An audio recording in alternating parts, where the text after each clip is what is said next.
Hey guys, ആദ്യം തന്നെ ഈ സ്പ്രേ ഒന്ന് അടിച്ചോട്ടെ. ഇന്ന് നമ്മൾ അച്ഛനെ കൊണ്ട് ഹോസ്പിറ്റലിൽ ചെക്കപ്പിന് പോവാണ്. അച്ഛൻ 1 മണിക്കൂർ മുമ്പേ റെഡി ആയിട്ട് വന്നിരിപ്പ് തുടങ്ങി. ഗായത്രിയാണെങ്കിൽ കൊച്ചിനെ തീറ്റിപ്പിക്കാൻ വേണ്ടി 18 അടവും പറ്റിക്കൊണ്ടിരിക്കുകയാണ്. പക്ഷെ അവളൊന്നിലും വീഴുന്നില്ല. ഏതായാലും കരഞ്ഞ് കാല് പിടിച്ചിട്ടായാലും ഒരു ഹായ് ഇട്ടിട്ടുണ്ട്. അങ്ങനെ എല്ലാവരും ഒരുങ്ങിയിറങ്ങി നമ്മളിതേ ഹോസ്പിറ്റലിലോട്ട് പൊയ്ക്കൊണ്ടിരിക്കുകയാണ്. അങ്ങനെ നമ്മളിതേ ഹോസ്പിറ്റലിലെത്തി അച്ഛനെ മേക്കിറക്കി വിട്ടു. എന്നിട്ട് നേരെ വന്ന് കാറും പാർക്ക് ചെയ്തിട്ട് നമ്മളിതേ നടക്കുകയാണ് ഗായ്സ്. നമുക്ക് ആദ്യമേ 2ാമത്തെ നിലയിലാണ് പോകേണ്ടത്. അതുകൊണ്ട് ലിഫ്റ്റിന് വേണ്ടി വെയിറ്റ് ചെയ്യുകയാണ്. അങ്ങനെ നമ്മൾ നേരെ OP ടിക്കറ്റൊക്കെ എടുത്ത് കാപ്പി കുടിക്കാമെന്നും പറഞ്ഞ് നേരെ ക്യാൻറ്റീനിലോട്ട് പോയി. കാപ്പി കുടിയൊക്കെ കഴിഞ്ഞ് വീട്ടിൽ നമ്മളിത് ഡോക്ടറിനെ കാണാൻ വേണ്ടി വെയിറ്റ് ചെയ്യുകയാണ്. അങ്ങനെ നമ്മളിത് ഡോക്ടറിനെയൊക്കെ കണ്ടിട്ട് അവിടെ നിന്ന് ഇറങ്ങിയത് അടുത്ത സ്ഥലത്തോട്ട് പോയിക്കൊണ്ടിരിക്കുന്നു. പോകുന്ന വഴിക്കൊരു കടയിൽ കയറി ക്ഷീണം മാറ്റാൻ വേണ്ടി കരിക്ക് സോഡ നാരങ്ങയും കുടിച്ചു.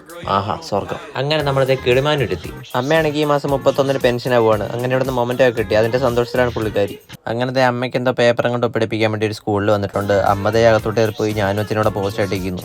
അങ്ങനെ നമ്മൾ ഇത്ര നേരം പോസ്റ്റ് ആക്കിയിട്ട് അമ്മതേ എത്തിയിട്ടുണ്ട്. പിന്നെ നമ്മൾ നേരെ ചായക്കടയിൽ കയറി ചായയും കുടിച്ചിട്ട് നേരെ വീട്ടിൽ പോയി. അപ്പോൾ ഇനി അടുത്തുള്ള പോയി കാണാം. Love you all.